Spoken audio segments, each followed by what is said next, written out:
বৰগীত পৰিৱেশন কৰিব অসম সাহিত্য সভাৰ আজীৱন সদস্যা আৰু গুৱাহাটী বিশ্ববিদ্যালয়ৰ শিক্ষা বিভাগৰ উপযোগী অধ্যাপিকা ডক্টৰ ময়ূৰী শৰ্মা। ময়ূৰী শৰ্মাক বৰগীত পৰিৱেশন কৰাৰ কাৰণে অনুৰোধ জনাইছোঁ।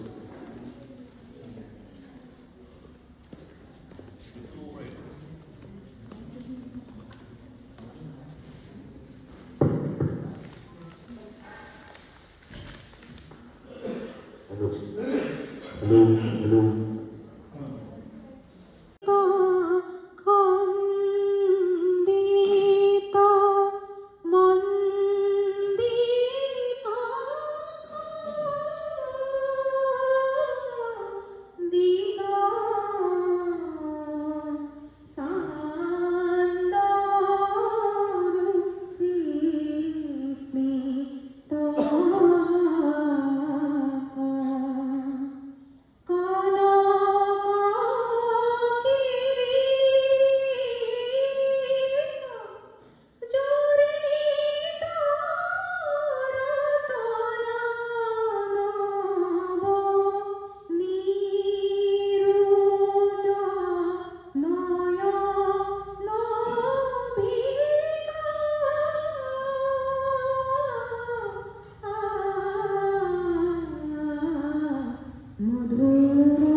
ব্যক্তিত্ব অধ্যাপক দেৱদাস বুঢ়াগী ছাৰক আনুষ্ঠানিকভাৱে সম্ভাষণ জনাব আমাৰ উদ্যোগৰ বাটৰ সহকৰ্মী চুমি বেগম।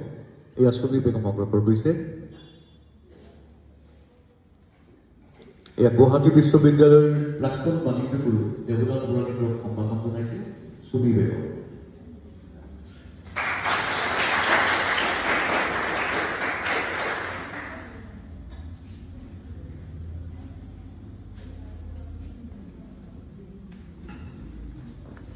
আমাৰ ৰাজ্যিক সাহিত্য নামৰ সভা নামৰ অসম সাহিত্য সভাৰ এই গুৱাহাটী বিশ্ববিদ্যালয় শাখাৰ মুৰব্বী তথা সভাপতি অধ্যাপক অমলেন্দু চক্ৰৱৰ্তী ছাৰক সম্ভাষণ জনাব আমাৰ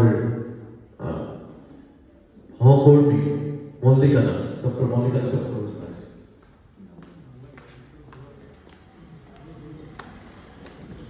আমাৰ বাবে গৌৰৱৰ কথা যে পাৰ্চী ভাষাৰ অভিধানখন অসমীয়া ভাষালৈ তেখেতে অনুবাদ কৰিছিল অধ্যাপক অমলেন্দু চক্ৰৱৰ্তী ছাৰে। অসমীয়া ভাষা আৰু বাংলা ভাষা দুয়োটা ভাষাতে সমানে উৎপত্তি থকা অধ্যাপক অমলেন্দু চক্ৰৱৰ্তী ছাৰক অভিবাদন জনাইছোঁ।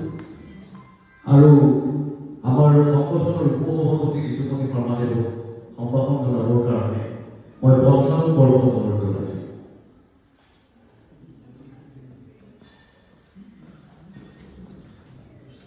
এতিয়া আনুষ্ঠানিকভাৱে সভাখন পৰিচালনা কৰিবৰ কাৰণে সভাপতি মহোদয়ক মই অনুৰোধ জনালোঁ।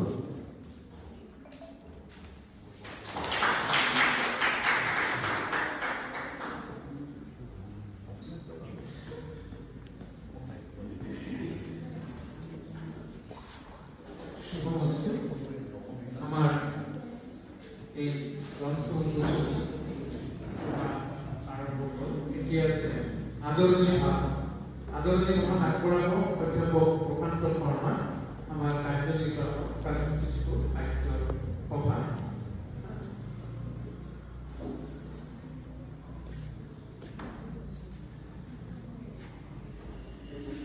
মাননীয় আজিৰ সভাৰ সভাপতি মহোদয়, মঞ্চত উপস্থিত বিশিষ্ট অভ্যাগতসকল, সভাত উপস্থিত সুধীবৃন্দ, গুৱাহাটী বিশ্ববিদ্যালয়ৰ ছাত্ৰ ছাত্ৰী, শিক্ষক শিক্ষয়িত্ৰীসকল, গৱেষকসকল, গৱেষিকাসকল আৰু জালুকবাৰী অঞ্চলৰ সদায়কৈ ব্যক্তি যিসকলে সাহিত্য ভাল পায়, সাহিত্য পঢ়া পায়।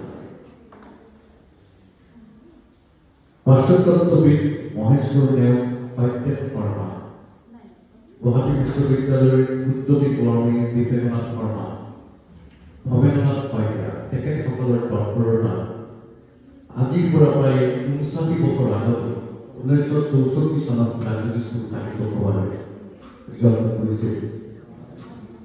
অসম সাহিত্য সভাৰ এই গুৱাহাটী বিশ্ববিদ্যালয়ৰ শাখায় এই ৬৯ বছৰীয়া পৰিক্ৰমাত বিভিন্ন গ্ৰন্থ প্ৰকাশ কৰিছে, প্ৰণয়ন কৰিছে আৰু বিভিন্ন গ্ৰন্থ উন্মোচনী সভাৰ আয়োজন কৰিছে।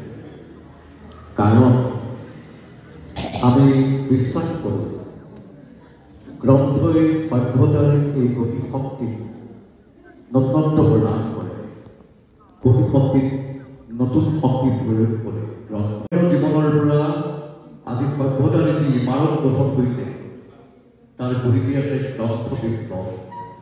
সেইকাৰণে গ্ৰন্থ প্ৰকাশ কৰিবৰ কাৰণে বা গ্ৰন্থ উন্মোচন কৰি আমাক লাগে বিভিন্ন জনগোষ্ঠীৰ ভাষা সাহিত্যৰ চাপ, বিভিন্ন ভাষা গোষ্ঠীৰ ভাষা সাহিত্যৰ অভিজ্ঞতাৰ অনুৰণ। সেইবাবে এজন অসমীয়া সাহিত্যৰ লিখকে ইংৰাজী ভাষা সাহিত্য অধ্যয়ন কৰাটো, পঢ়াটো বা লিখিবলৈ চেষ্টা কৰাটো সঁচাকৈ আনন্দৰ বিষয়। আৰু ইতিমধ্যে ৰাজ্যস্কুল সাহিত্য সভাৰ যোগেদি ৩খনকৈ ইংৰাজী ভাষাৰ কিতাপ আমি প্ৰকাশ কৰি পাইছোঁ। আৰু গ্ৰন্থ উন্মোচনী সভা পতা কিন্তু ৪ৰ্থ অনুষ্ঠান ইংৰাজী ভাষাৰ কিতাপৰ ক্ষেত্ৰত। সেইবাবে আমি ইংৰাজী ভাষাৰ কিতাপ প্ৰকাশ কৰাৰ ক্ষেত্ৰত গুৰুত্ব দিছোঁ। বিশেষকৈ গুৰুত্ব দিছোঁ এইকাৰণে যে যিজন গ্ৰন্থ প্ৰকাশকে গ্ৰন্থ প্ৰকাশ কৰিবলৈ ওলাইছে তেখেত ৰাজ্যস্কুল সাহিত্য সভাৰ কাৰ্যনিৰ্বাহক সদস্য। যিজন গ্ৰন্থ প্ৰেমীকে গ্ৰন্থ প্ৰকাশ কৰিবৰ কাৰণে উদ্যোগ সাধন কৰিছে তেখেতে দুৰন্ত প্ৰেমিক, তেখেত দুৰন্ত প্ৰেমিক, জীৱন সংগ্ৰাম, জীৱন প্ৰেম আৰু প্ৰচণ্ড অনাটনৰ বিপক্ষে থিয় হৈ বহুত জীৱনত আগুৱাই নিয়াৰ সপোন দেখা এই মানুহজন এজন অনন্য ব্যক্তিত্ব আমাৰ। তেখেতে গৌৰৱমান কবি, জীৱন চিৰলৈ অনন্য হয়নি, জীৱন প্ৰেমৰ দুৰন্ত প্ৰেমিক, তেওঁতো গৌৰৱবান স্বাগতম গৌৰৱ। তেখেতৰ কলমৰ জয়ন্ত আমি কামনা কৰিছোঁ আৰু সকলোলৈকে আদৰণি জনাই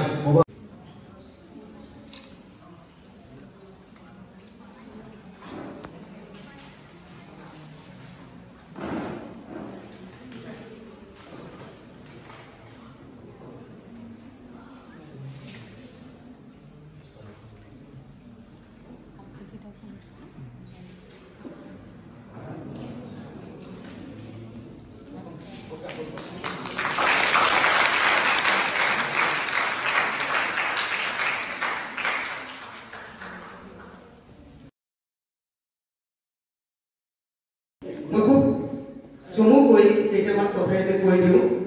নয়নবৰে ছাৰে ইমান কথা মোৰ বাবে কৈছে, মানে কি ক'ম আৰু ইমানখিনি আই ডোণ্ট ডিজাৰ্ভ।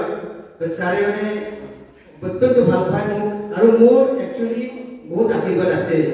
এইকাৰণে এনেকুৱা মানুহবিলাকৰ লগত, তেওঁলোকৰ লগত মই ইমান তেওঁলোকৰ সংস্পৰ্শ পাই থাকোঁ, মৰম পাই থাকোঁ। কিমান পইচা ইনকাম কৰিছোঁ এইটো ইনকাম ডিপাৰ্টমেণ্টে জানে, কিমান ভাল পোৱা অৰ্জন কৰিছোঁ এইটো অকল মই জানো।